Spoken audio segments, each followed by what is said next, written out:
ka na. Halika na. Uwi na tayo. Ay, dadaan lang muna kami kay Mirna para kunin namin yung gamit namin at makapagpasalamat na din.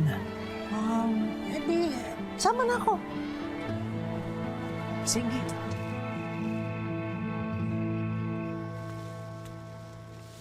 Mirna? Mirna? O, Aling Tingbeng. Naku, mabuti. Kasama mo si Marites. Ay, magandang gabi, Mirna. Mirna, magpapaalam na sana kami. Uuwi na kami sa bahay namin. Ganun ba?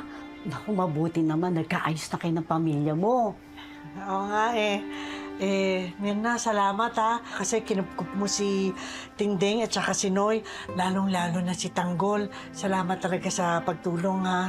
Ay, naku, Tess. Walang problema yun. Ang problema natin, yung mga anak natin, tsaka yung mga barkada nila. Matapos yung gulong nangyari kagabi. Hindi natin alam kung saan sila nagpunta ngayon.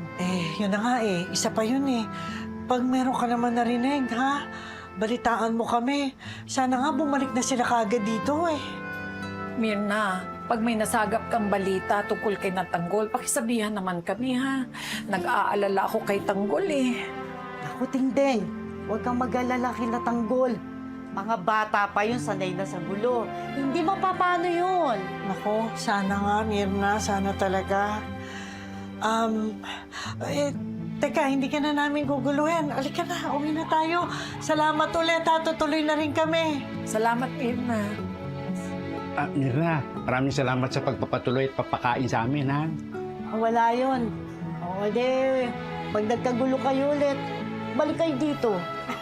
Ay, kukunin muna namin yung gamit namin. Ay, wag na. Para may gamit kayo dito. Pag nagkagulo, dito kayo ulit sa akin. Ako, ikaw talaga. Sana hindi na. O sige, salamat ulit, ha. Salamat. Ingat kayo, ha? Balitaan mo kami, ha. Oo. Atirang waldo. Nakadala-dala no? Hindi mo na maglaro. Santino! Uy, Nay! Uy! Ano po? Gandang gabi po. La, ano po? Santino. Ano po, La? Uwi na po ba kayo dito? Oo, yan ang gusto ng nanay mo Ayos. Mabuti naman po. O, tulungan mo na. Sige po, kami na pong bala dito. Salamat. Sige, Nay. Halika na. Sige. O, sige, ha. Iwanan namin kayo. Parang ganun sila. Tuloy. Tindig, no? Oo, mukhang masaya si Atin ka, Santino. Oo. La, nagansya ko na po itong gamit niya sa kwarto niya. Sige, Santino. Salamat. Welcome home! So, sige, maghahanda na ako ng hapunan natin. Sige. Ay, salamat. Nakauwi na rin tayo sa bahay kay wakas. Noy, kahit nakabalik na tayo dito sa bahay, hindi pa rin natin sariling tahanan ito. Nakikituloy lang tayo. Tinding alam ko naman yon. Talagang namamahay lang ako doon kay Mirna. Hindi ako makatulog. Hindi ako makapagbanyo. Naintindihan kita. Ay. Okay ba sa inyo, adobo? Ay, naku, oo naman. Namiss namin yung luto mo. Namiss ko na tong bedroom ko. Alis-alis pa. Ay, naku. Ang importante, nandito na kami. Oo nga. Ay, naku. Namiss ko yung bahay. Tingnan mo, kasi kayong dalawa, alis-alis pa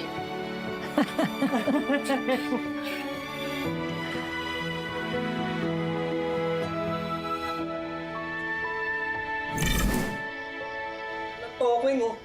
Laking pera nun, ha? Tapos isusuko lang nasa mga pulis. Oo nga Imbis na mayaman na sana tayo ngayon. Kala ko pa naman, pera na. Magiging bato pa. Hoy, ano ba kayo? Masisikmura niyo bang magtulak ng droga dito sa Quiapo? Hoy, akala ko ba nagbago na kayo? Andun na ako, mukhang. Gusto naman namin magbago pero mukhang naman mas malaking pagbabago mangyayari sa buhay natin kapag nabenta natin yung drogang yun. Enteng, pakinggan mo nga yung sinasabi mo. Tama yung desisyon ni Tanggol. Tama lang na isuko niya yun sa mga pulis. Ang tagal namin hinintay yung panahon ito na makatisin ng malaking pagkakapiraan. Tapos napunta sa wala lang. Ay, nagkakamali kayo dyan. Hindi dapat pinanghihinayangan yung mga ganitong klaseng pagkakataon. Kasi mas masarap kumita ng pera kapag pinaghihirapan kaysa dun sa madaliang paraan.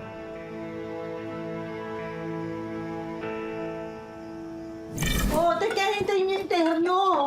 Ano ba Ay, yan? naku, paborito ko. Gigi. Oh, kuha kayo. Isa na lang la, kompleto na tayo ulit dito sa bahay. Ay, naku, Santino, huwag kang mag-alala. May awa ang poong Nazareno. Magkakasama-sama din tayong lahat. Naku, yan din ang pinagdadasal ko eh. Ayan. Noy, galunggong. David, halika na. Sumabay ka na sa amin. Kumain ka na. Kain na.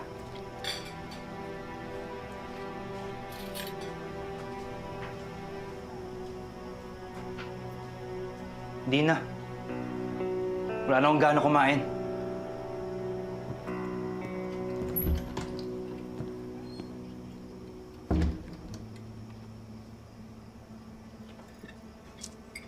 Kahit na walang sinasabi ang la, sigurado ako tutol yan sa pag-uwi nyo dito. Eh, ano pa nga ba? Si Boy tutol yan eh. Sandali lang, kakausapin ko. David, hindi ko nagugustuhan ang asal mo sa lola mo, ha? Ha? Eh bakit pa kasi umuwi yung mga yan dito? Nay, okay na tayo eh. Matagal na ako nagtitimpi sa pambabastos mo sa lola mo, ha? Lola mo yan. Dapat nire-respeto mo yan. Dahil kung wala ang lola mo, wala ako rito. At kung wala ako dito, wala ka dito. Tandaan mo yan. Dagdag gastos pa yung mga yan, Nay. Bakit? Ikaw? Ikaw ang gumagastos? Si Tatay. Yun naman pala eh. Nag-aambag din sila kaya wag mong problemahin yun. Ngayon, David, ang gusto ko, kung paano mo ako nire-respeto bilang nanay mo, mas lalo sa nanay ko. Nakakaintindihan ba tayo? Sagot.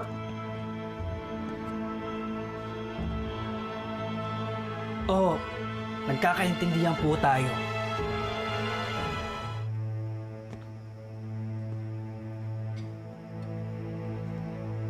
Anong ginagawa niyo rito?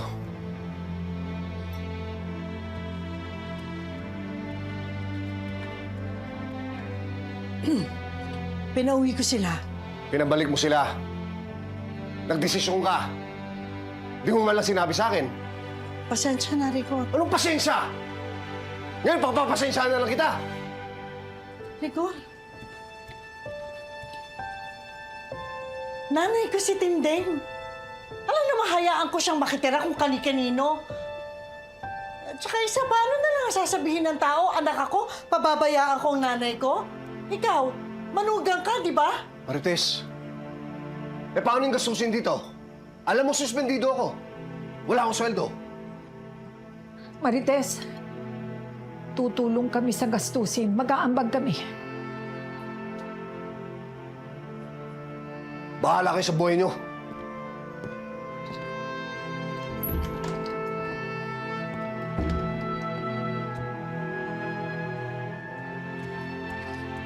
May ano na, kumain na kayo. Sige na, kain na. Ano yan, Marites? Galit na naman si Rigor. Yun ang pansinin. Sige na, kain na.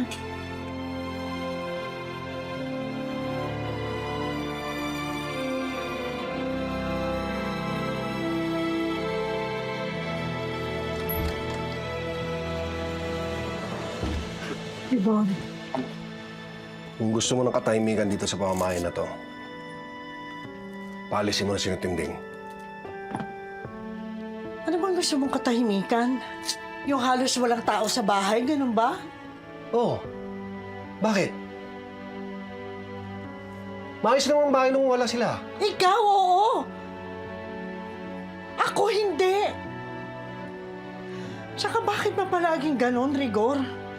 Tuwing nagkakaproblema na lang tayo ang palagi mong pinagbubuntungan. Kung hindi si Tanggol, si Tindeng. Kasalanan ba nilang nasuspindi ka? Bakit? Hindi ba?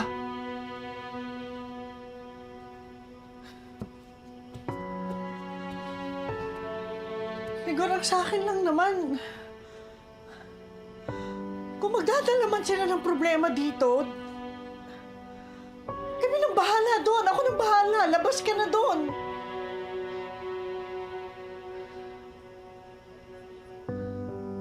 Bahala ka. Pero sinabihan na kita. Oo. Sige. Ako nang bahala dito.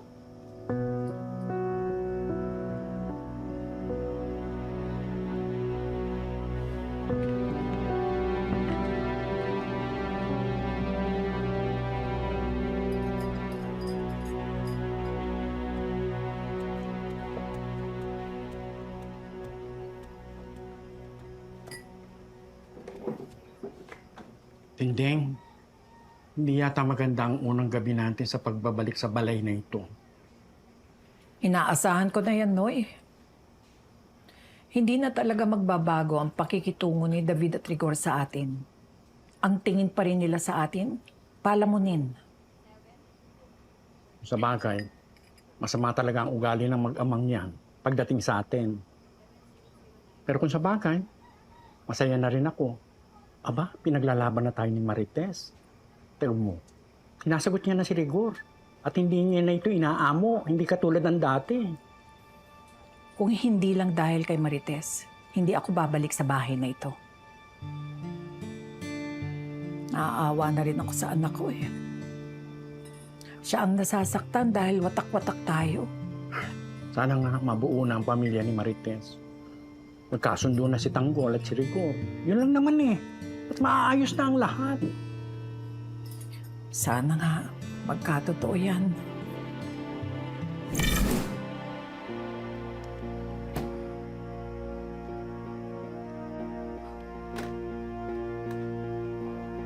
Ibig sabihin na nito, Tanggol, malaking sindikato ang nakabangga natin.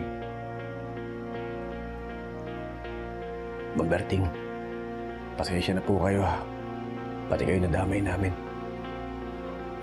Tanggol, huwag natin pag-usapan yan. Pangarapin natin ang problema natin ngayon. Maberting, pwede ho ba kayo po muna magtago niyan? Hanggat di pa ako nakakaisip ng paraan kung paano ko may bibigay kay tatay yan. Huwag kang mag-alala, Tanggol. Mapagkakatiwalaan mo ako. Alam ko naman po yung Maberting. Tanggol, gusto ko lang sabihin sa'yo, ito na ang simula na mas magulo mong buhay. Sige, tago ko na to. Walang tatago to, ha?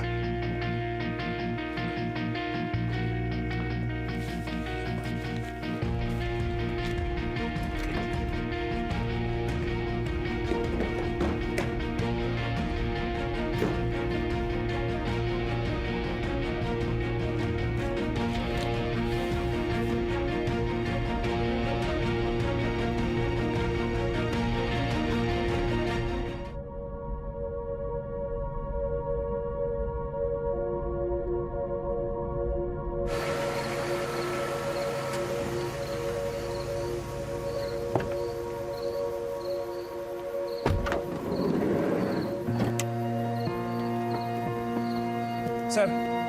Sir! Kaya ko.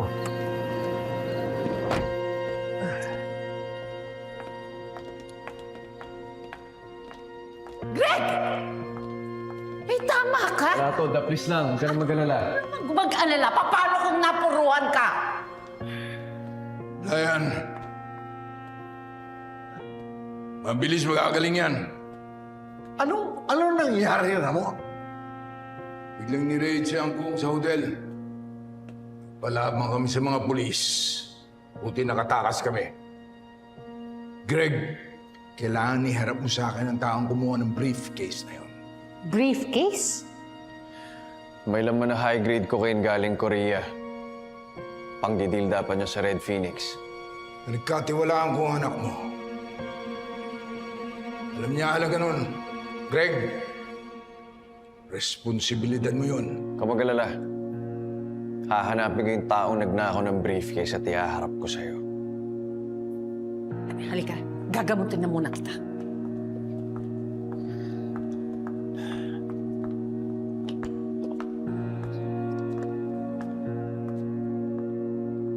Oh, paano na ang negosyo natin sa Quiapo? Hindi ko ayaang maputol ang koneksyon natin kila Angkong. Kailangan natin ng impluensya nila, network nila, para maipasok natin ang produkto natin sa Quiapo. Sige, may tiwala ako sa iyo, Ramon. Ikaw na ang bahala sa problema ni Angkong. Aba.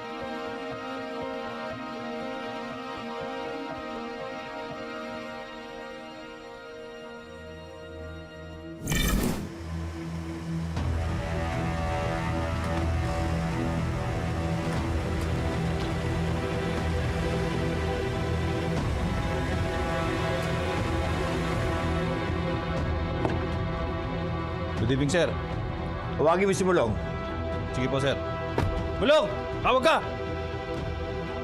Good evening, sir. Ipunin mo lahat ng mga tauhan. Yes, sir. Bakit? Nalakad kayo? Magsasalta si Angkong. Sasabi tayo. Kailangan natin siyang iligpit. Gusto mo bang tumulong ang mga tauhan ko? Hindi na, bahala na si Mulong dyan.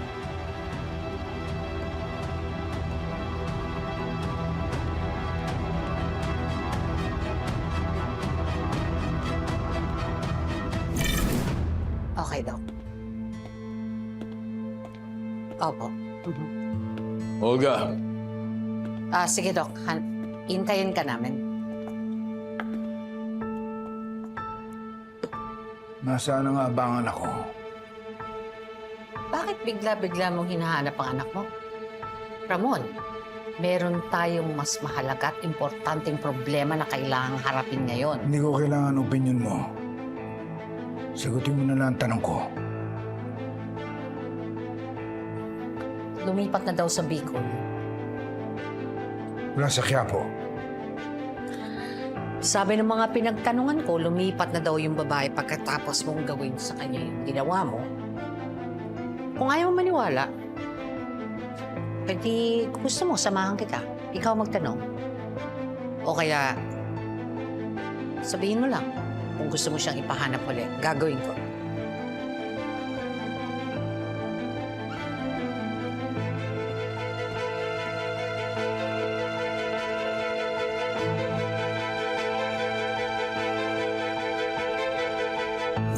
Nililipat sa mas malaking kulungan ang Red Phoenix. Ang ruta, Balmores. Ang misyon natin, patayin natin silang lahat. Haharangin natin ang daraanan nila. Pabababain natin ang mga papatayin natin. At tayo mismo ang papatay. Palalabasin natin na nagkaroon ng encounter ang grupo natin at ang mga pulis. Alam naman ito lang makakikwento ng ating mga pulis. Tama ba? Alam naman nilang moro-moro lang ito eh. Kailangan walang pulis na tatamaan. Pwedeng madaplisan. Pwedeng tamaan yung mga sasakyan nila. Pero walang mamamatay. Maliwanag ba? Maganda yung plano mo yan. Thank you, boss. Ito ang mangyayari.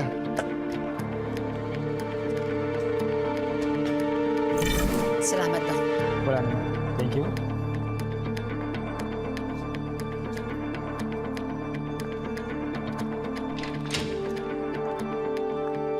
Greg, may napansin ka bang iba sa Tito Ramon mo?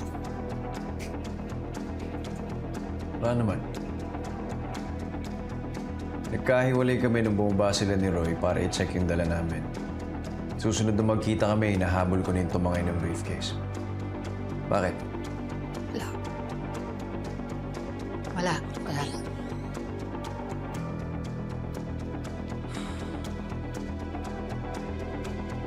Gusto mo tulungan na kitang hanapin yung kumuha ng briefcase? Kaya ko na. Tandang-tanda ko yung pagmumukha ng mga lokong yun. Mahanap at mahanap ko sila. Siguraduhin mong mababawi mo yung briefcase na yan. Dahil mainit na ang mata sa'yo ng Tito Ramon mo.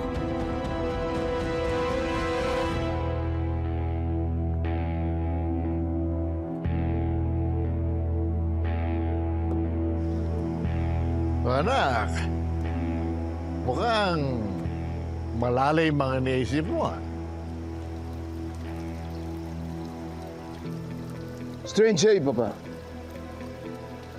Strange day. Meron ako nakitang binata kanina na kamukha ko noon. Sabi ni Greg, siya at ang grupo niya ang tumangay ng briefcase ko. Talaga? Iniisip ko pa. Baka siya yung anak kong matagal ko nang hinahanap. Muntik pa namin siya mapatay kanina. Baka naman namamalik pa ka lang, anak. Hindi ba matagal na sinabi sa atin ni Olga na wala na sa Quiapo yung anak mo? I don't trust her. I don't. Mga sinasabi lang niya yan para tigilan ko ang paghahanap sa anak ko. I don't trust her.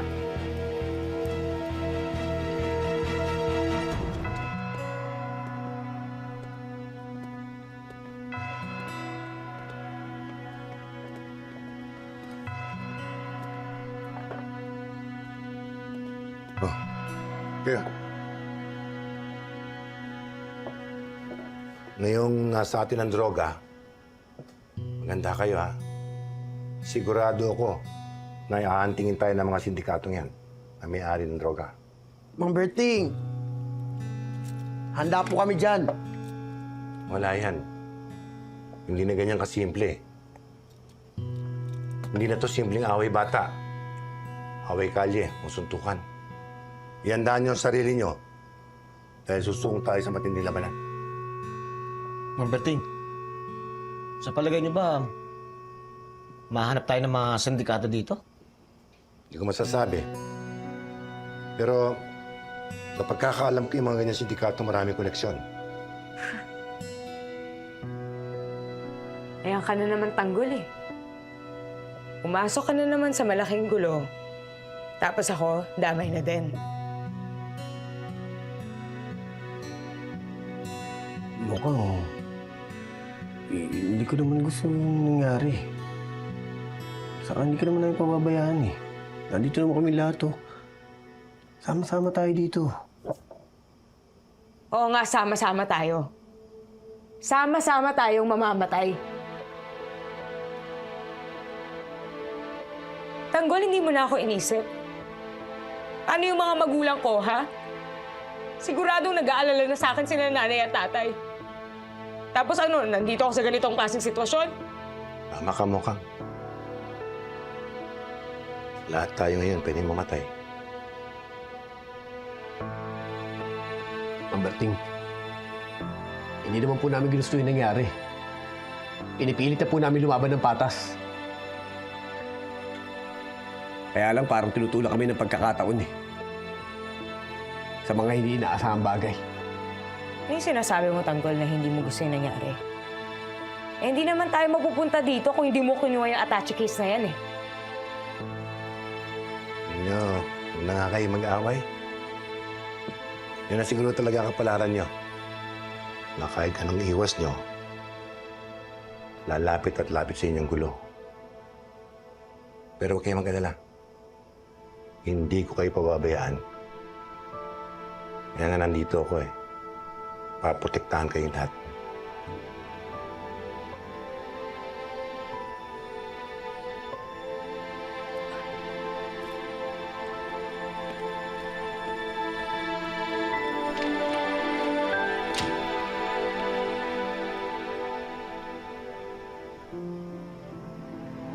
Pasensya na kayo ha.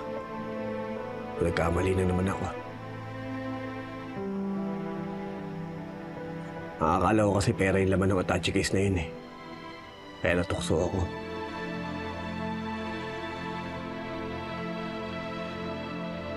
Pero mas hindi kakayanin ng konsensya ko kung ibibenta natin yung drogang yan. Huwag kayo mag-alala. Maraming pa naman pagkakataon para kumita ng malaki. Di ba nag-usap kung tayo? na magbabagong buhay na tayong lahat.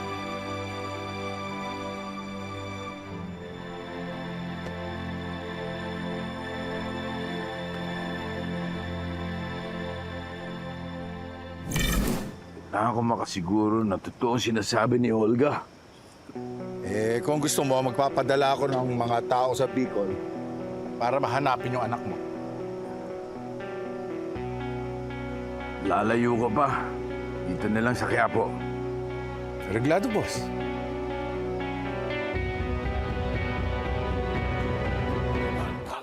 Sino mang nangangailangan sa manggaling tutulungan, tawagin lamang ang ating tagapagtanggol. Laban sa mga ganit at sinungaling, humanda